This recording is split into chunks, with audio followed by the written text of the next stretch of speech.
Welcome back, everyone. If you want to mark your calendars for a couple of weeks from now, I urge you to do so. A special event is coming up at the Hilton Garden Inn in Perrysburg. Man and Woman of the Year are going to be honored that night. Man and woman who have raised the most money for blood cancer research. The event put on by the Leukemia and Lymphoma Society of Northern Ohio. And here to tell us more about that event, and I'm going to share the reason I'm involved in this as well. Every once in a while I take you behind the curtain into the life of Conklin. So that's coming up a little bit later. But Erin Parsegian is joining us now, campaign manager. Yes. With the Northern Ohio chapter of the Leukemia and Lymphoma Society. So this is the Man and Woman of the Year. So it's a big night, Erin. Tell us about, the campaign. Tell us about that. Yeah, well, basically on April 15th, a couple weeks ago, we kicked off, and we had a big kickoff party at the Hilton Garden Inn as well.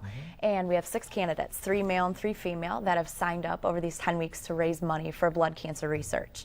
So essentially it's a competition, but it's a good-spirited competition. Every dollar counts as a vote, and so the person with the most dollars raised or votes will be awarded the title of Man and Woman of the Year that night. So we'll have 1 man and 1 woman winner. And we won't know the winners until the very end of that night, because we'll have a live auction, a silent auction, and the items are solicited by the candidates. So whatever the money is raised for that night by that item will be added to their total. So we really won't know till the last minute. Okay, yeah. so the suspense builds until the end of that night. Yep. And these candidates have been working for a while to raise this money. They organize their own events? They've been planning these events even prior to the 10-week kickoff on April 15th. They've been working, some of them as early as this past October.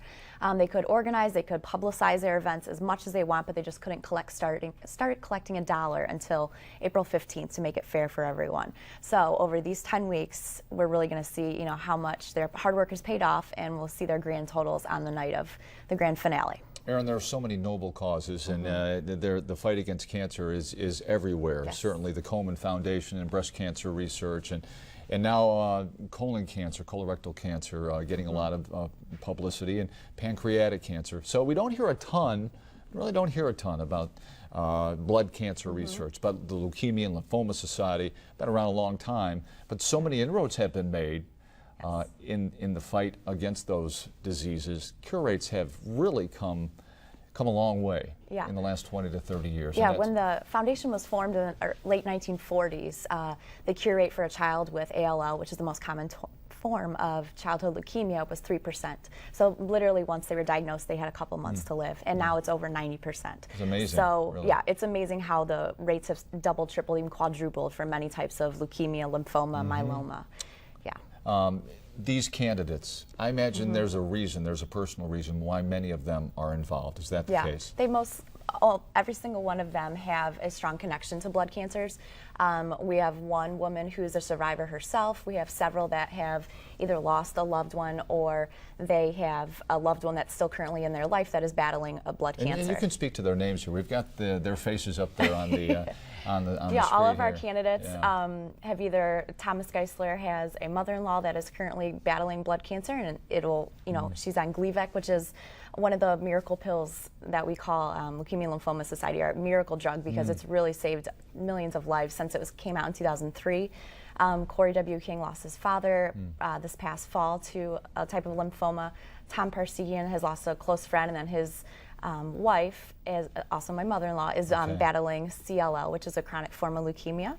Mandy Sinclair Nitschke, her father is diagnosed with CML, so he too is on Gleevec.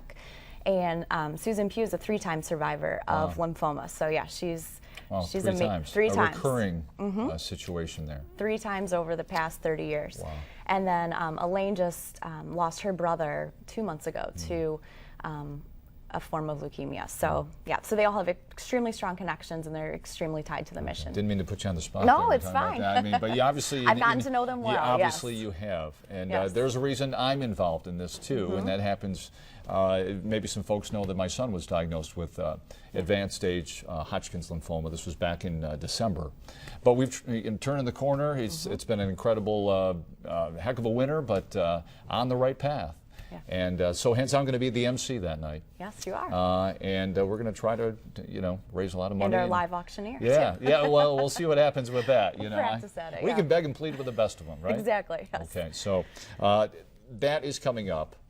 in the middle of June. Let's take a look at the particulars if we can, Jonathan. So, Aaron, let's run it down, okay? Take a look at that screen and tell everybody all about it. Yeah, so the Man and Women of the Year will be crowned and announced that night. We'll be having a live band, cocktails, dinner, dancing, and at the end of the night, the auction items that were sold that night, those items will be added to each candidate's grand total, and we will truly not know the winner until about 10 o'clock is when we will announce the Man and Woman of the Year.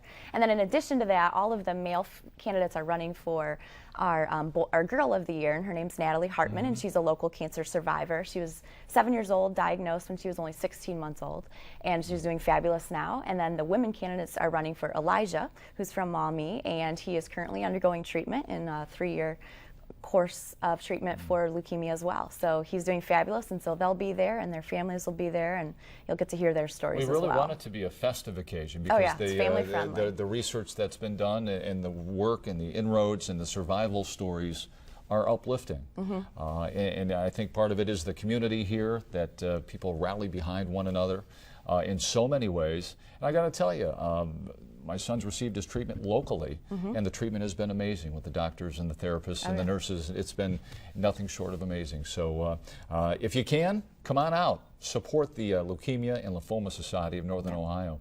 Erin, thank you so much. Thank you so much for coming in. All right. We'll see you in a few weeks. Yes, thank you. At the Hilton Garden Inn. And we'll come back in just a minute. Take 3, Ignacio Messina, The Blade, and Skylar Meadows will join us to talk situation over funding allocations that will help some local shelters. We're back in just a minute. Conklin and Company continues after this.